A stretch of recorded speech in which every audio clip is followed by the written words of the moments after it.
केंद्र सरकार ने सोना और उसके आभूषणों की बिक्री और खरीद से संबंधित नियमों में बड़ा बदलाव किया है।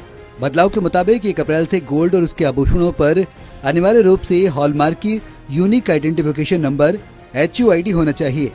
अगर ऐसा नहीं होता है तो वो सोना बाजार में नहीं बेचा जा सकेगा। इसी कड़ी में चांदनी चौक कुचा महाजनी स्थित बुलियन एंड ज्वेलर्स एसोसिएशन के चेयरमैन योगेश सिंघल ने कहा कि पहले 5 डिजिट उसके बाद 4 डिजिट में हॉलमार्क होता था। 2 साल पहले इसे बदलकर 6 डिजिट कर दिया गया और अब 4 या 5 डिजिट की गहनों की वैधता 31 मार्च कर दी गई है। इसके बाद अगर किसी ज्वेलर के पास 4 या 5 डिजिट वाले आभूषण होंगे तो उसे 6 डिजिट में कन्वर्ट कराना होगा। इसके लिए एक फीस पर उन्हें लगभग 53 रुपए 10 पैसे की फीस लगेगी। इसमें विक्रेताओं का काफी नुकसान होगा, जिसका वो विरोध कर रहे हैं। अब 1 अप्रैल 2023 से सरकार ने ये कानून लाया है कि 5 डिजिट और 4 डिजिट जो 6 डिजिट को छोड़ के सभी गहने बेचने योग्य नहीं रहेंगे। यानी कि आप 4 डिजिट जो 5 डिजिट जो पहले करा के रखे थे उसको आप बेच नहीं सकते हैं। अब उसने पहले भी पैसा दे दिया सरकार को, उसने हॉलमार्क की फीस भी दी, उसने रॉयल्टी भी दी BIS की, GST को 8 रुपये 10 पैसे उसने GST भी दिया, यानी कि 53 रुपये 10 पैसे पर पीस ज्वेलर दे चुका है हॉलमार्क कराने के। अब उसको दोबारा कराना है तो सरकार को कहीं ना कहीं उसको रिम्बर्स करना चाहिए या उसको फ्री करना चाहिए कि भाई आप जो भी हॉलमार्क आपके पास बचा हुआ है 4 डिजिट 5 डिजिट उसको 6 डिजिट में कन्वर्ट कराने के कोई GST नहीं लगेगी, कोई रॉयल्टी नहीं लगेगी, कोई हॉलमार्क के शुल्क नहीं लगेंगे।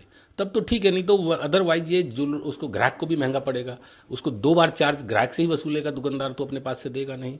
तो ये कहीं ना कहीं गलत है और इसका ज्वेलर विरोध कर रहे हैं। योगेश सिंघल ने आगे कहा कि सरकार का ये कदम ग्राहकों के लिए काफी लाभकारी है, क्योंकि HUID नंबर से ज्वेलरी की शुद्धता की पहचान होती है। इस 6 डिजिट वाले मार्क्स उपभोक्ता नेकलेस सेट का नाम, कैरेट, प्योरिटी, वजन, रजिस्ट्रेशन नंबर, शॉप का नाम और सारी तमाम बारीक चीजें जान सकता है जो उसे पता होनी चाहिए, और वो गारंटी फेल होने पर कोड के जरिए शुद्धता जांचने वाले सेंटर की पहचान कर सकता है। अब 6 डिजिट कानून हमारे ऊपर 1.25 साल से लागू है। अब इसको हम समझते हैं, ये अल्फा न्यूमेरिक कोड है। BIS ने एक ऐप बनाया हुआ है, उसमें उस कोड को अगर हम डालते हैं तो उसमें दुकानदार का नाम, हॉलमार्क सेंटर जिसने पास किया है उसका नाम, सोने की शुद्धता की गारंटी क्या है, किस डेट में किया है, उस जेवर का नाम क्या है, ये पूरी की पूरी जिस प्रकार से गाड़ी में चेसी नंबर होता है ऐसे ही जेवर पे भी अलग अलग जेवर पे अलग अलग यूनिक नंबर होता है। वो एक जेवर पे लगा है तो दूसरे जेवर पे नहीं मिलेगा। तो अपने यूनिक नंबर को यदि ग्राहक दुकानदार के यहाँ बैठे बैठे ही BIS के ऐप पे डाल के चेक करना चाहे तो वो कर सकता है। उसमें शुद्धता भी लिखी है, 18 कैरेट का है या 20 कैरेट का है या 22 कैरेट का है, तो इसमें चीटिंग होने के चांस 0 हो जाते हैं।